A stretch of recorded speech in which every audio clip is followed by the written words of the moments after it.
L'homme était venu en Inde pour la première fois en voyage d'affaires. Il se rendait quelque part quand il sentit soudain qu'un petit mendiant le suivait sans arrêt. Au bout d'un moment, il sortit quelques pièces de sa poche, les tendit vers le mendiant et dit « Tiens, essaye ta chance avec ces 50 pèses. » Mais il ne se doutait pas que le petit mendiant avait compris ses paroles. La colère se lisait clairement sur le visage de l'enfant. Il jeta toutes les pièces violemment par terre et s'en alla. Quelques jours plus tard, le même homme se trouvait dans les toilettes de l'aéroport. En baissant les yeux, il aperçut ce même mendiant s'approcher.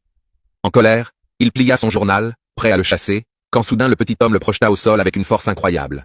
L'homme pesait près de 300 kilos, et pourtant il tomba d'un seul coup. Pendant ce temps, le vol qu'il devait prendre avait déjà atterri à l'aéroport de Washington.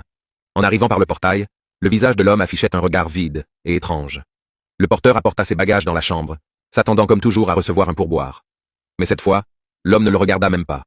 Il détourna simplement le regard. Le porteur pensa qu'il était de mauvaise humeur, et partit en silence.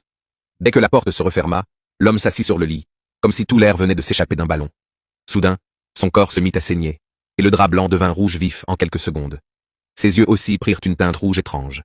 Le lendemain, lorsque la police arriva à l'hôtel, elle ne trouva aucune trace de lutte, aucun signe de virus, rien, sauf une seule chose. Sur le bord du drap, des empreintes de petites mains d'enfants. Il ne restait plus qu'une seule question. Était-ce vraiment un homme, ou autre chose?